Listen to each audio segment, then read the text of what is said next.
ang mga kwento ng pag-ibig, kwento ng buhay at kwento ng pag-asa dito sa Barangay Love Stories. Love Stories.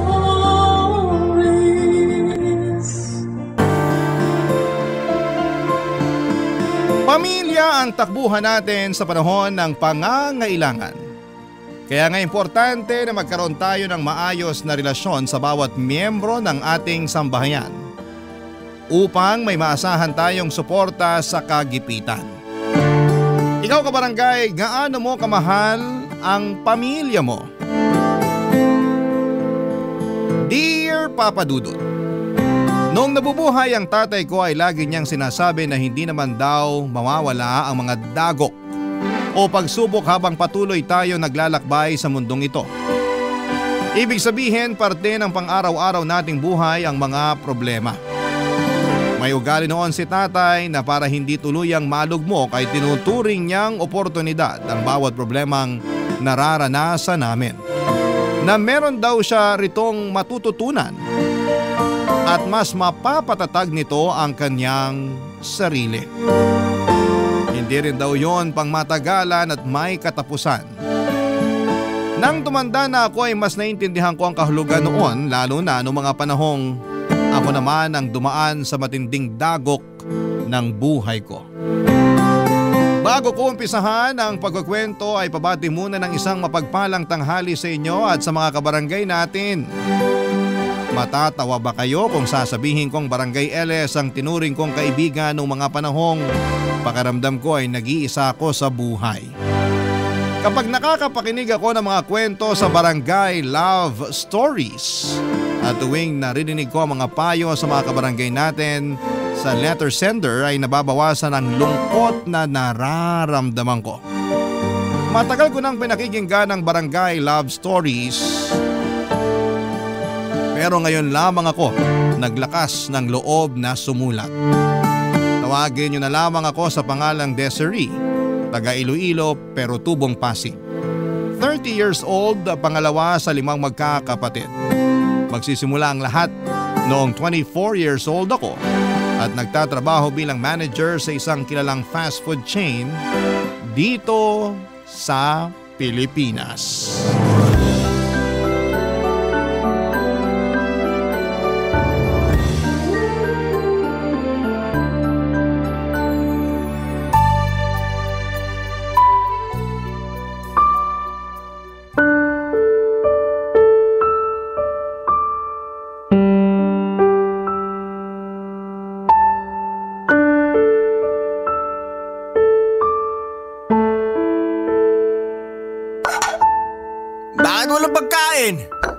Peste naman, nagugutom na ako.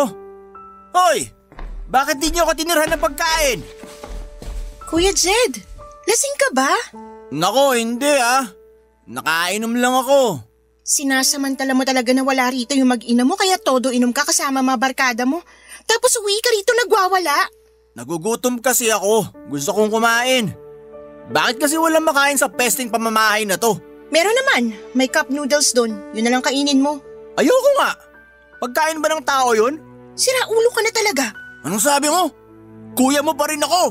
Alam ko yun, pero kung umasal ka parang daig mo pang bunso natin.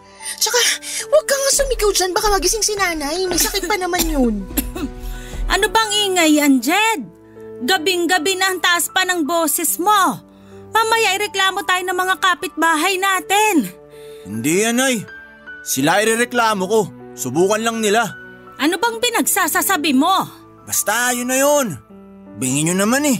Lasing na naman po yan si kuya. Sinabi nang hindi nga ako lasing eh. Nakainom lang pero… Ay! Mahabagin! Jed! Tumayo ka nga dyan sa sahig, bata ka! Di na po ako bata. 27 years old na ako, Nay. Pero isip bata ka pa rin kahit matanda ka na. Hala! Nagdudugo na mo! Malamang tumama yan sa kanto ng upuan. Naku naman! Ay, anak, huwag ka nang tumunga nga dyan. Ikuha mo ng bulak at gamot tong kuya mo para sa sugat niya. Sige po, Nay. Malayo yan sa bituka. Pwede ba tumigil ka na nga dyan? Desiree, ang tagal mo naman. Dali-dalian mo, aba! Ito na po yung medicine kit, Nay. Ay, anong gagawin ko dyan? Ipaglagay mo ako ng gamot sa bulak. Sige po. Ano ba yan? Lahat kailangan sabihin sa'yo, kita mo na ngang may sugat ang kuya mo. Hindi ko naman po kasalanan kung bakit siya may sugat, kaya wag po kayo magalit sa akin. Basta. Akin na yung bulak. Dali. Ay, Jed, nak. Masakit to, ha?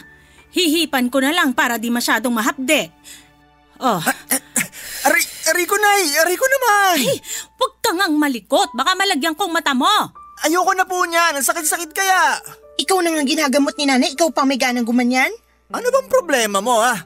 Bakit lagi ka nalang may sinasabi sa lahat ng ginagawa ko? Paano? Di ka naman gumawa ng matino kaya malamang may masasabi sa'yo. Nay, awatin niyo ako kasi masasampal ko na tong si Desiree. Tumigil na kayo. Mali naman na pinagsasalita mo siya ng ganyan. Kuya mo pa rin siya. Wala naman po akong ginawa sa kanya. Nagsabi lang ako ng totoo. Kahit na. Hindi ka na lang sana nagsalita. Kita mong lasing yung kuya mo. Minsan hindi mo rin ginagamit kokote mo eh. Ano na? Naghihintay ako ng sorry mo. Sorry, kuya. Yan, ganyan nga. Tandaan mo kasi na ako pa rin ang kuya mo. Kaya dapat igagalang mo ko kahit na manager ka dun sa pinagtatrabahuhan mo. Tama na yan. Matulog ka na lang, Jed.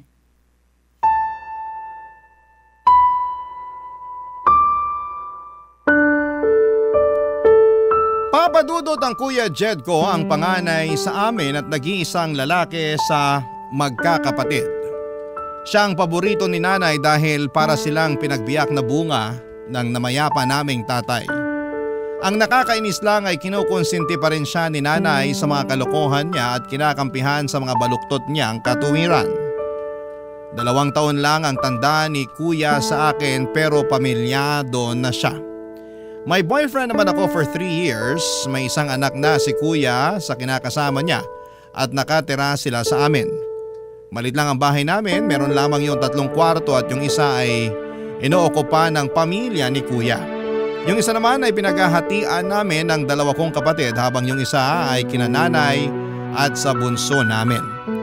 Dating electrician sa barko ang tatay namin bago siya nadisgrasya sa pinagtatrabahuhan niya. Kaya maaga siyang nagretiro at nag-business na lamang sila ng parisan ni nanay. Doon nila kinuha ang pera para maipatayo ang 2 palapag naming bahay. Pero nasimot lahat ng ipon ng mga magulang ko nung nagkaroon ng pancreatic cancer si Tatay Papa Dudut. 2 taon din niya yung nilabanan bago siya sumakabilang buhay. Nalugi na rin ang negosyo namin dahilan kaya huminto kami sa pag-aaral ni Kuya Papa Dudut. Mula noon ay nagsimula na kaming magtrabaho. Ako bilang serbidora sa fast food sa Pasig at si Kuya naman bilang warehouse staff sa isang planta sa Rizal. Pero nag-working student ako noong kumikita na ako ng pera at nakapagtapos naman ng kolehiyo.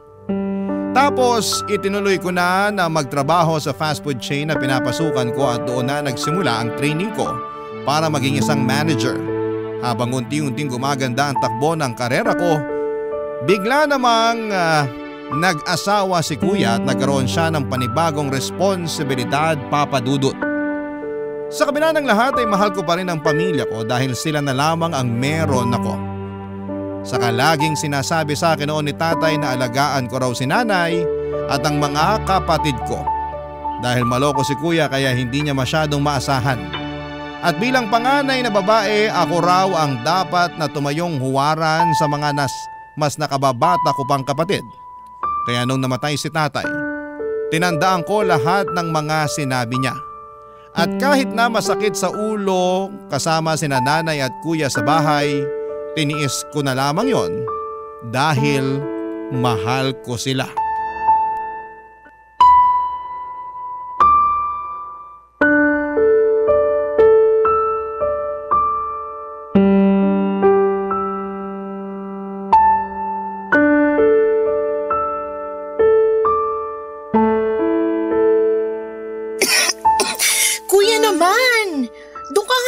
Sa labas, wag dito sa loob ng bahay. Alam mo namang hikain bunso natin eh. Ano bang problema mo? Wala naman siya rito. Kahit na, ako nga naubo. Maarte ka kasi. Hindi ako maarte. Ikaw yung kung umasta parang walang pakialam sa amin. Yung anak mo, di mawala ng hala kasi panay kayosi. Alam mo bang dumidikit sa damit, naiiwan sa buhok at balat yung usok ng sigarilyo mo? Tapos nalalanghap namin yon kaya mas delikado. Kailan ka pa naging doktor? Di ko alam nagbago na pala trabaho mo. Di ka na utusan at serbidora lang ng mga tao. Hindi naman na talaga ako utusan dahil manager na ako sa pinagtatrabahuhan ko. Ay oo nga pala.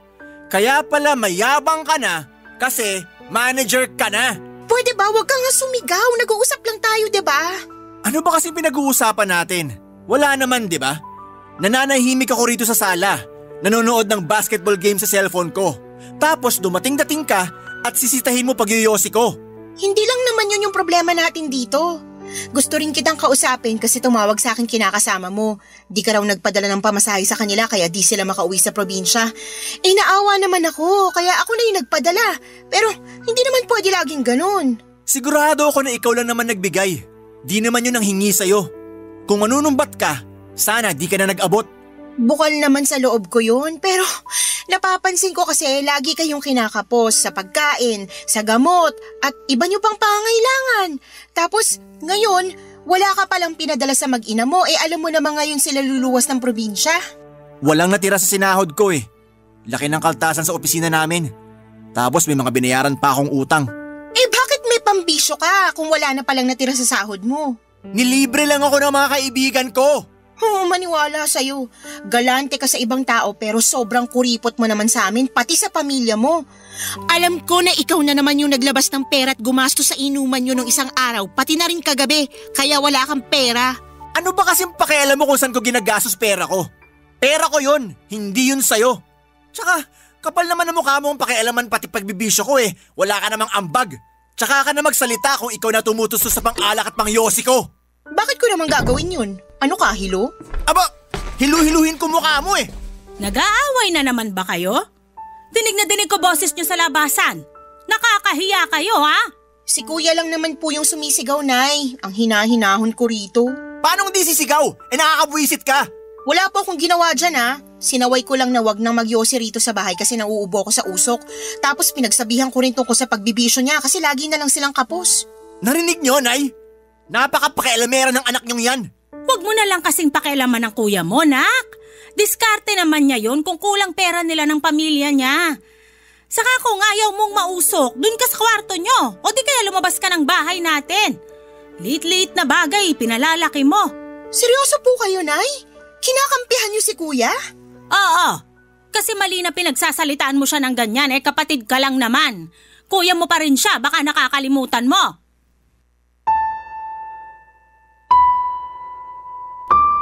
Nakakainis lang kasi ako pa rin ang lumalabas na masama na nang pinagsabihan ko si Kuya Jed tungkol sa pagbibisyo niya.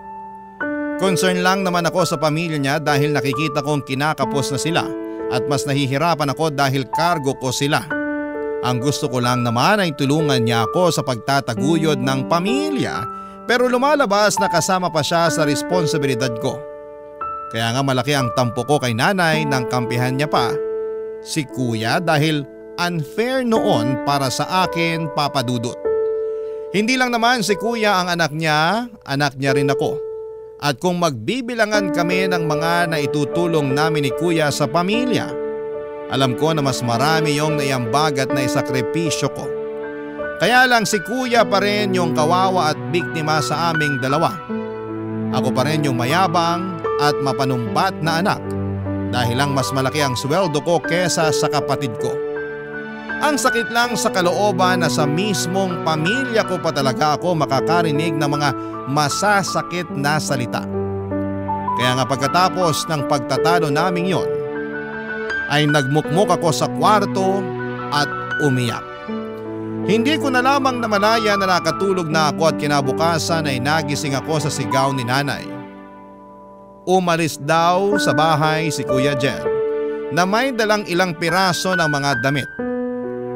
Nagalit sa akin si nanay at sinisisi niya ako dahil nasaktan ko raw ang ego ni kuya at sa mga sinabi ko kaya naglayas ito sa bahay.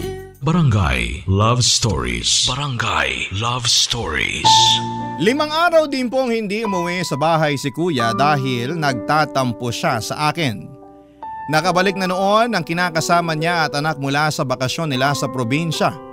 Ang dahilan sa kanila ni nanay ay umuuwi raw si kuya sa bahay ng kaibigan niyang lalaki para malapit sa mga pinag-a-applyan nila ng trabaho. Ilang beses siyang pinuntahan doon ni nanay para makiusap na huwag nang magtampo sa akin at umuwi na sa bahay namin, Papa Dudut. Hinahanap na rin kasi siya ng anak niya. Nung una ay nagmatigas pa si kuya at sinabing uuwi lang siya kapag umalis daw ako sa bahay. Pero nung wala na siyang may ambag sa tinutuluyan niya ay kusa na rin siyang bumalik sa bahay namin, Papa Dudut. Sa loob ng mga panahong yon ay hindi ko napigilang magngit-ngit sa galit at inis sa sarili kong kapatid. Buti na lang at handang makinig sa akin ang boyfriend ko sa lahat ng mga problema ko sa bahay namin. Kahit papaano'y gumagaan ang loob ko at hindi ko rin kasi masabihan ang mga nakababata kong kapatid dahil ayoko namang dumagdag pa yon sa lahat ng mga inaasikaso nila. Gusto ko ay focus lamang sila sa pag-aaral nila at ayoko rin na magalit sila sa nanay at kuya namin. Kaya naman sinolo ko na lamang lahat ng bigat sa dibdib at sama ng loob na nararamdaman ko. Wala namang perpektong pamilya. Lahat may kapintasan at kakulangan kaya alam ko na normal lang yung pinagdaraanan namin. Kaya nga sa huli pinatawad ko na lamang si kuya kahit na siya patong may ganang palabasin na ako ang kontrabida sa pamamahay namin, Papa Dudut.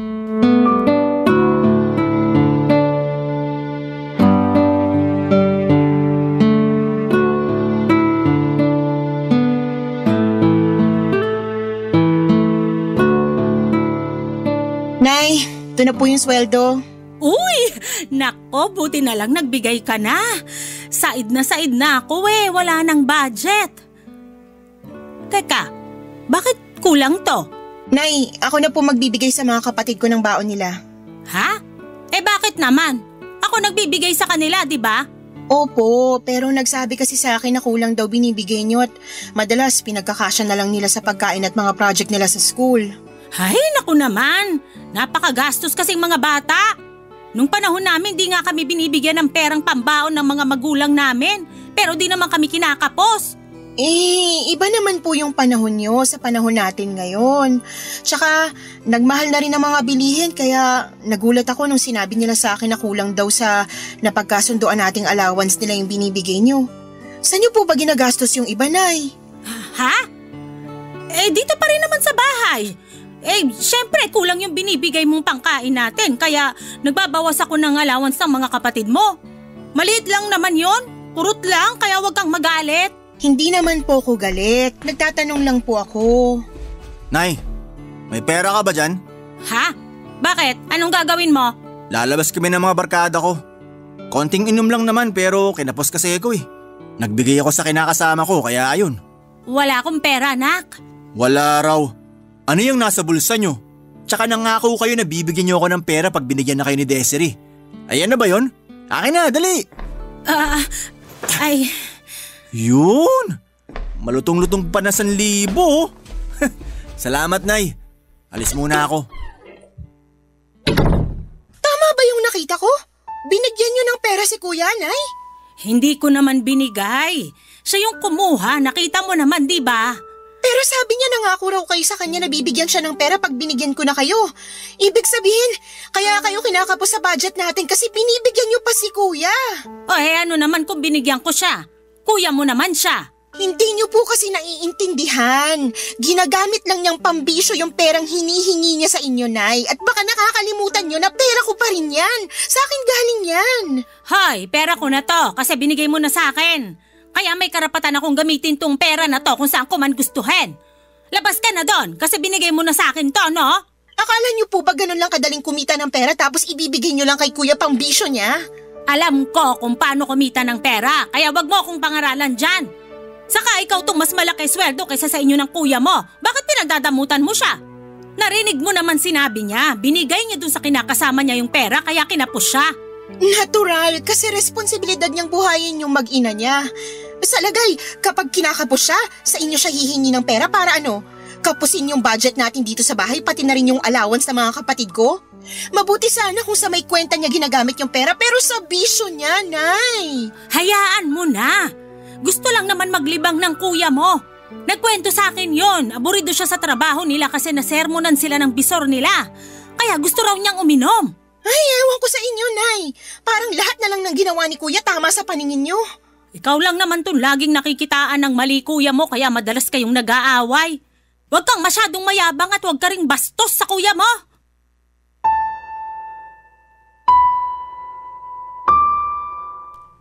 Galit si nanay sa akin dahil sa limitadong pera na ibinigay ko sa kanya.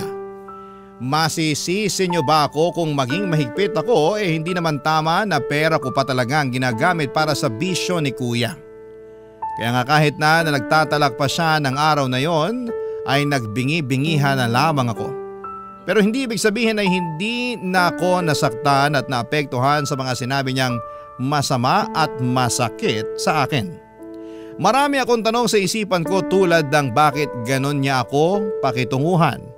Anak din naman niya ako. Sabi ng mga kaibigan ko na nakakaalam sa sitwasyon ng pamilya namin ay may favoritism daw si nanay at mas kinakampihan daw ng magulang yung anak nilang mahina dahil mas kailangan sila nito. At sa pamilya namin ay si kuya yon. Para sa akin ay wala namang masama na kampihan niya si kuya pero sana'y wag naman niyang iparamdam sa amin. Lalong lalo na sa akin na si Kuya Jed lang ang anak niya, Papa Dudut. Kaya nga para mabawasan ang pag-aalala ko na baka hindi nabibigyan ng baon ng iba ko pang mga kapatid ay ako na ang nag-aabot noon sa kanila imbes na idaan ko pa ang pera kay nanay. Hindi ko siya tinatanggalan ng karapatan na maging magulang sa amin pero alam kong may sinabi rin ako dahil sa akin galing ang pera. Pinaghirapan ko yon mula sa pagtatrabaho kaya dapat alam ko kung saan yon napupunta. Pero minasama pa rin yon ni nanay at sinabihan akong mapagkwentang anak porket ako ang nagpapasok ng pera sa pamamahay namin. Sa totoo lang, Papa Dudut ay pagod na akong pakisamahan sila pero hindi ko naman sila matiis ng matagal. Isang araw ay narinig kong nagtatalo sina kuya at ang kinakasama niya dahil kulang daw ang perang sinesweldo ng kapatid ko na panggastos nila. Nalaman ko rin na may sakit ang pamangkin ko kaya hindi na ako nagpatumpik-tumpik na mag-abot ng pera para sa pambili nila ng gamot. Pero ni isang thank you mula kay kuya ay wala akong narinig at pagkatapos ay ginawan pa niya ako ng masama, Papa Dudut.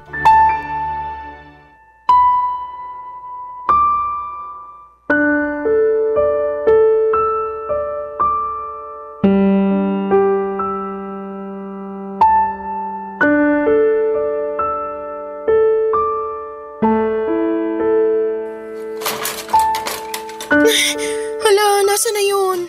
Dito ko lang yung nilagay Desiree, nak! Liga rito! May dalang donut kuya mo, may pizza rin. Naku, ang dami naman pagkain. Sige po, Nay, lalabas na po.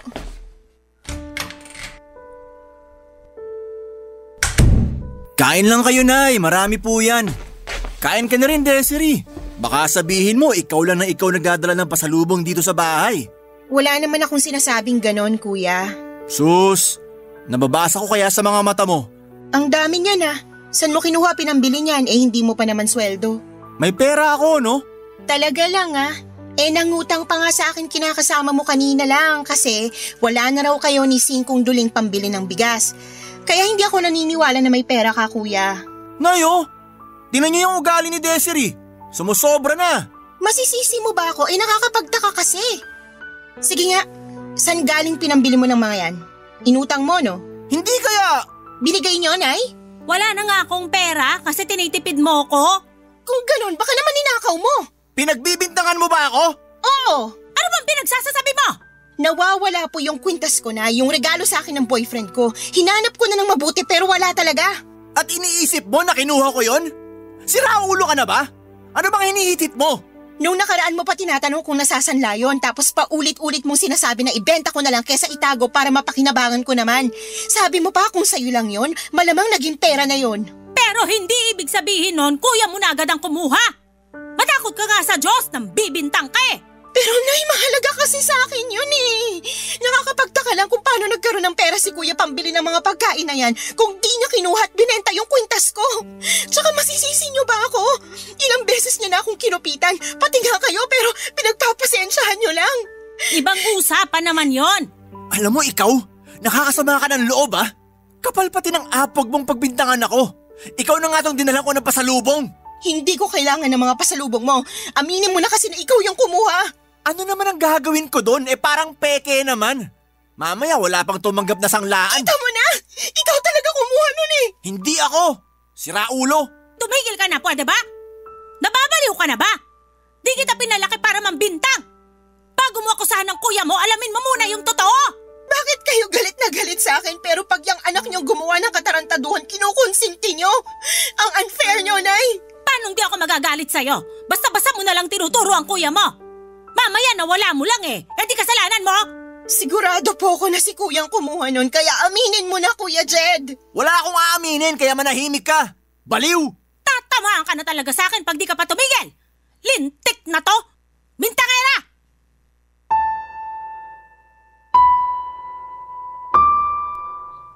Papa Dudu, tulad ng sinabi ko ay hindi yun ang unang beses na nawalan ako ng gamit sa bahay namin at laging si Kuya Jed ang salarin. Ang halimbawa ng kinuha niya sa aking gamit ay yung tumbler na regalo sa akin ng kaibigan ko noong birthday ko. Nakita ko na lamang na ginagamit na ng kinakasama niya dahil tinatamad daw itong kumuha ng tubig na malamig sa ref kaya doon na lamang naglalagay ng yelo. Akala niya ibili yun ni Kuya at gusto niya sanang isauli sa akin pero ako na lamang ang tumanggi. Bukod doon ay may mga damit din ako na kinukuha ni Kuya at ibinibigay sa live-in partner niya. Natigil na lamang yon nung sinatap ko siya at napunta kay nanay ang pangungupit niya ng pera. Pero kung tutuusin ay parang ako pa rin ang pinagnanakawan niya dahil sa akin galing ang mga perang yon, Papa Dudut. Kaya sigurado ako na siya ang kumuha ng kwintas na regalo ng boyfriend ko. Kaso imbes na aminin ang kasalanan niya at humingi ng tawad ay nagmatigas si Kuya. Sinabihan niya ako ng hindi maganda at ang masahol pa doon ay kinampihan pa siya ng nanay namin. Kaya nga abot langit ang galit ko sa kanya at nadagdagan pa ang hinanakit ko. Nang pagkaraan ng 2 araw ay nakita ko ang naturang kwintas sa leeg ng kapitbahay naming dalaga, Papa Dudut. Barangay Love Stories. Barangay Love Stories. Sinabi sa akin ng kapitbahay namin na niregalo yon sa kanya ng nanay niya at nakumpirma ko na binenta nga yon sa kanila ni Kuya. Gusto ko sanang bilhin na lamang ang kwintas dahil galing yon sa boyfriend ko pero nagbatigas ang kapitbahay namin. Gustong gusto niya raw kasi yon at hindi na sila makakabili ng ganon sa murang halaga. Naiyak na lamang ako nang hindi na naibalik sa akin ang kwintas at sinabi ko yon sa boyfriend ko. Nagalit siya sa kuya ko pero sabi rin niya na pabayaan ko na lamang dahil pwede naman niyang palitan yon. Sobrang sama ng loob ko sa kapatid ko na mga panahong yon. Kaya naman kinumpronta ko siya pero mas galit pa siya sa akin, Papa Dudut. Simula noon ay hindi ko na kinausap si Kuya Jed. Nawala na ako ng amor sa kanila ni nanay dahil kinampihan na naman siya ni nanay, Papa Dudut. Kahit na ginawa na ako nito ng masama. Kung ituring ko sila sa bahay ay para na lamang hangin pero sa totoo lang ay nasasaktan din ako pag ginagawa ko yon. Kaya lang ay wala na talaga akong lakas para kausapin at pakisamahan sila dahil sa mga ginawa at sinabi nila sa akin. Nagsorry naman sa akin ang kinakasama ni Kuya at nangako na babayaran na lamang yung kwintas. Pero ako na mismo ang tumanggi. Naisip kong palagpasin na yon. Pero hindi ko akalain na may gagawin na namang mas masahol pa doon ang Kuya Jed ko, Papa Dudut.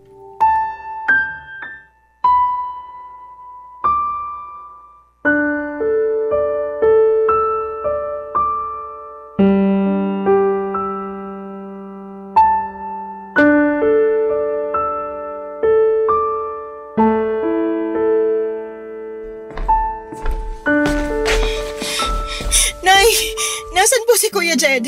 Umalis, bakit? Saka bakit ganyan ang itsura mo? Nawawala po yung pera ko sa cabinet eh. Malaking halaga po yun. Kaka-withdraw ko lang kanina para sa... Ibang klase ka rin, no? Kada may mawawala sa'yo, kuya mo agad pagbibintangan mo? Siya lang naman magnanakaw dito sa atin, Nay. Wag na wag mong pagsasalita ng ganyan ng kuya mo! Bakit ba kasi kampi kayo lagi sa kanya? Ako na nga yung naaagrabyado niya, siya pa rin kinakampihan niyo. Kaya tuloy lumalaki ulo ni Kuya kasi mahal na mahal niyo. Ayoko lang maramdaman ng kuya mo na wala siyang kakampi sa bahay na to. Galit ka sa kanya. Ilag din mga kapatid mo sa kuya nila kaya ako na lang kakampi niya. Sana naman maintindihan mo yon. Hindi ko kayang intindihin kasi kahit masama niyang gawain, kinukonsinti niyo. Suportado niyo nga pagbibisyo niya, di ba? Magkano ba yung perang nawawala sa'yo? Ako na magbabayad para matahimik ka lang dyan. Malaki yun, Nay. Ipon ko po yun para sa kasal namin ng boyfriend ko. Ano? May plano ka na palang magpakasal? Di mo man lang sinasabi sa akin? Paano na lang sustento mo sa pamilya natin pag nag-asawa ka na? Di ka talaga nag-iisip? Sobra na po kayo! Palagay niyo sa akin bangko niyo! Nandito na po ako. Ay, Jed! Ano nangyari sa mukha mo? Bakit may pasa ka? Putok pa labi mo, nak! Napaaway lang. Pero ayos lang po ako, Nay. Ayos ba yung ihika-hika ka na rin maglakad? Sino yung gumulpi sa'yo? Ipapabarangay natin! Wag na po. Gulo lang eh. Ayoko lang nang inaagrabyado ka. Ayos na nga po, Nay. Wag na kayong OA dyan. Oh, bakit ganyan ka makatingin sa akin, Desiree? Kuya, nawawala yung perang kawi-withdraw ko lang. Aminin mo na. Kinuha mo yun, no? Hiniram ko lang naman. Sinasabi ko na nga ba ikaw yung nagnakaw nun? Hiniram ko lang naman. Ibabalik ko rin sa'yo. Pero hindi ka nagpaalam sa akin kaya pag nanakaw pa rin yon. Kinailangan ko lang talaga kasi kasi pinagbabantaan na ako ng mga pinagkakautangan ko. Tingnan mo, ginulpi pa nila ako kanina nung mabayaran ko sila kasi raw pinagtaguan ko sila ng matagal. Sana naman maintindihan mo. Huwag ka namang madamot. Utang mo yan. Bakit ako kailangan mang problema dyan? Tsaka ako pa talaga yung madamot? Kapal din talaga ng mukha mo. Mabuti nga yung nabugbog ka nila para maturuan ka naman ng leksyon. Pinagsasasabi mo dyan? Ayos lang sa'yo na sinaktan nila kuya mo? At ayos lang po sa inyo na pinagnakawan ako ni Kuya. Sinabi ko naman sa inyo na mahalaga pag gagamitan ko ng perang yun. Nakakaintindi po ba kayo? Mas mahalaga pa rin buhay ng kuya mo. Paano na lang kung may nangyaring masama sa kanya dahil lang sa kadamutan mo? Isipin mo nga yun ng mabuti. Hindi yung puro sarili mo na lang inuuna mo. Saka na kayo magpakasal. Marami pa namang pagkakataon. Ewan ko po sa inyo, Nay. Wala na po talaga akong masabi. Bahala na kayo ni Kuya. Pagod na ako sa inyong dalawa. Naiyak na lamang ako sa palusot ni Kuya Jed matapos niyang kuhanin ang perang winidraw ko. Siguro nga gano'n na siya kadesperadong makabayad sa mga pinagkakautangan niya kaya nagawa niya akong pagnakawan. Pero imbis na magpakumbaba at mag-sorry ay nagmalaki pa si Kuya at sinabihan akong madamot. Nang mga panahong yon ay sumabog na ang lahat ng naipong galit sa dibdib ko para sa kanya. Kaya hindi na ako nakapagtimpi at napagsalitaan ko na sila ng hindi maganda ni nanay. Galit na galit ako kay Kuya Jed. Gigil na para bang gusto ko siyang balatan ng buhay. Pero nagtimpi pa rin ako, Papa Dudut. Pagkatapos noon ay tinawagan ko ang boyfriend ko para magpasundo sa kanya. Hindi ko na kasi kayang matulog sa bahay namin kasama ang konsentidor kong ina at barumbado kong kuya. Ang plano ko isang gabi lang sana mag-i-stay sa apartment ng boyfriend ko pero habang nandun ako, sinabi niya sa akin na tanggapin ko na raw yung inaalok niya sa akin na makipag-live-in sa kanya. Ilang beses na rin kasi niya akong sinabihan na tumira kasama niya. Pero ako lang ang tumanggi dahil gusto ko sanang magpakasal muna kami. Pero dahil sa ginawa ni Kuya ay mukhang mapopospone ang matagal na naming plano. Pero sinabi sa akin ng boyfriend ko na pwede pa rin naming ituloy ang kasal dahil may budget pa naman siya. Natuloy ang kasal namin sa West pagkaraan ng 2 buwan simula nang lumipat ako sa apartment niya. Sobrang saya ko dahil iba yung kapayapaang dulot noong malayo na ako kina nanay at kay Kuya. Bagaman ako pa rin ang sumusuporta sa mga nakababatang kapatid ko lalo na sa pag-aaral nila. Pakiramdam ko ay unti-unti na akong nakakabangon dahil wala nang pabigat sa buhay ko. Hindi na rin naman ako kinausap ni nanay at kuya. Ang sabi lang ng mga kapatid ko ay nahihiya raw sila sa akin, pero ako na mismo ang kusang pumutol sa ugnayan namin. Masama na kung masama, pero para naman yon sa peace of mind ko. Mabilis na lumipas ang 2 taon, Papa Dudut. Nagulat ako nang biglang makatanggap ako ng tawag sa cellphone mula kay nanay.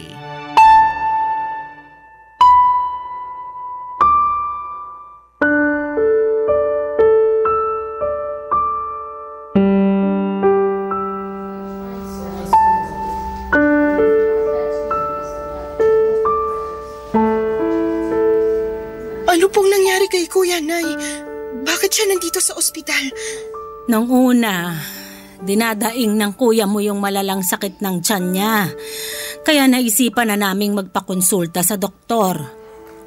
Nalaman namin na may ulcer siya, pero natuklasan din ng doktor na sumuri sa kanya na may iba pa siyang sakit.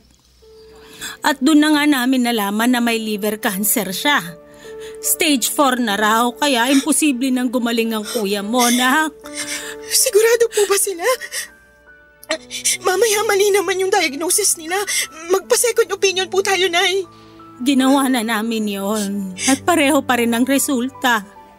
Ito rin kasing kuya mo. Tagal na palang may iniindang sakit pero di nagsasabi. Tingnan mo, lumala na tuloy. Kailan pa po nandito sa ospital si Kuya? Mag-iisang buwan na.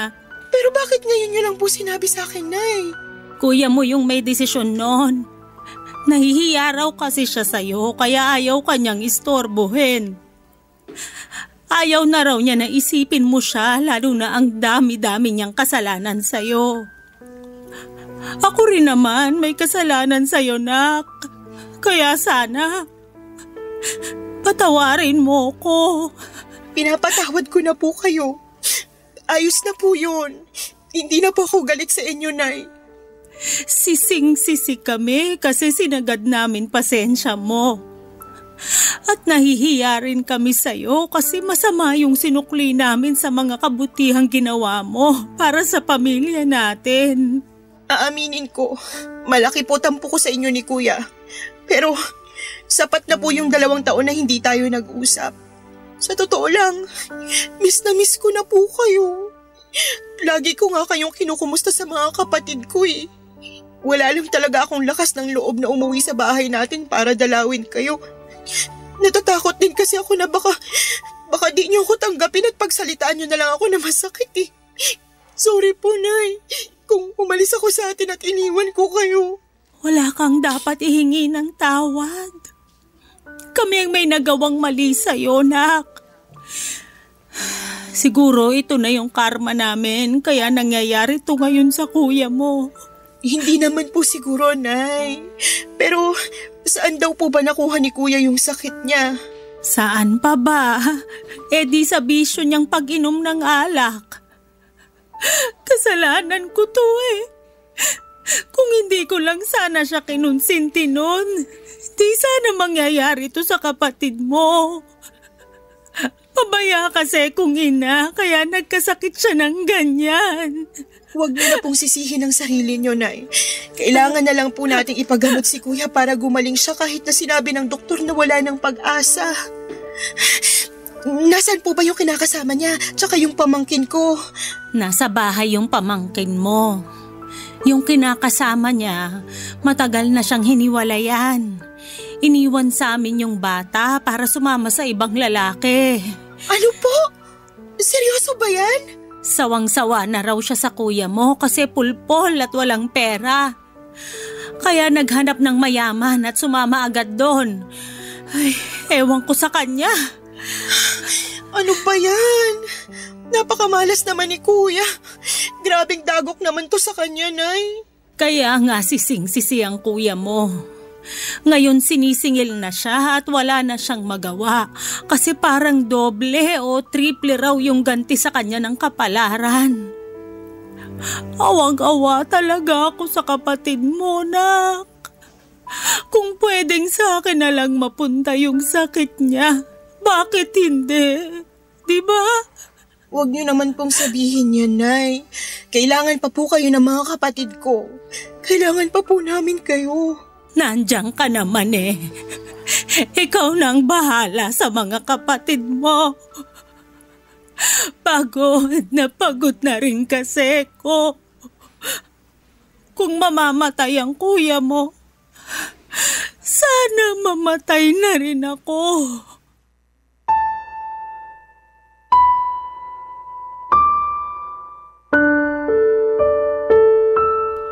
Papa Dudut, napaka-unfair ni nanay sa sinabi niyang yon.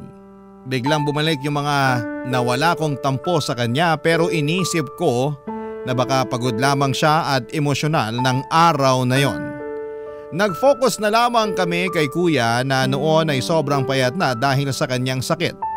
Sa totoo lang ay masakit makita na nakaratay sa higaan ang sarili mong kapatid at pinahihirapan ng malalang sakit.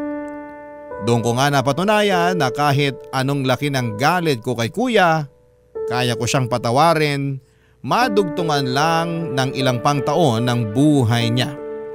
Kaya nga nagdasal ako ng husto sa Diyos na pagalingin niya si Kuya Jed pero mukhang may ibang plano ang may kapal para sa pamilya namin.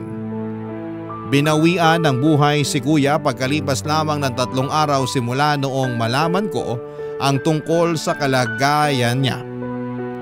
Sa loob ng 3 araw na yon ay nakapag-usap naman kami ni Kuya. Nakahingi siya ng tawad sa akin at nakiusap na kung pwede alagaan ko raw ang anak niya. Nangako ako sa kanya na hindi ko pababayaan ang pamangkin ko dahil mahal na mahal ko ang batang yon. Sobrang lungkot ng pamilya namin ang pumanaw si Kuya Jet.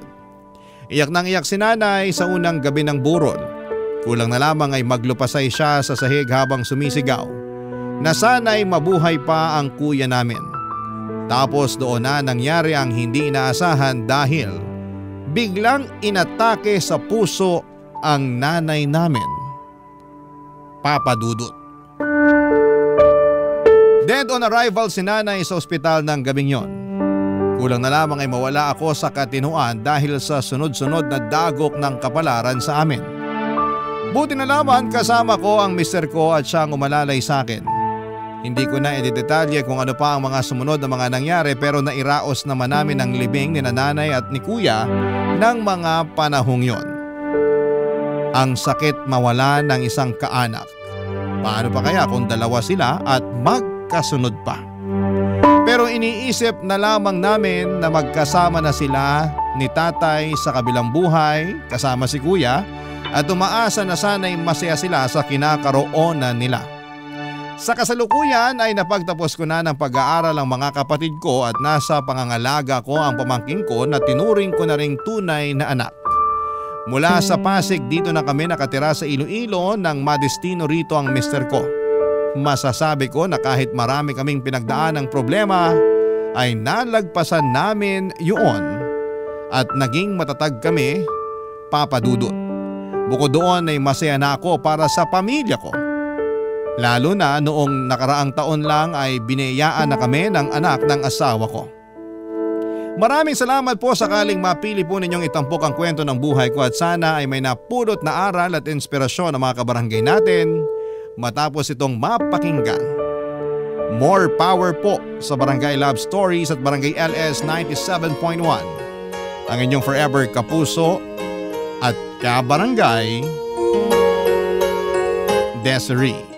Nagustuhan ng iyong napakinggan? Ituloy yan via live stream sa www.gmanetwork.com/radio.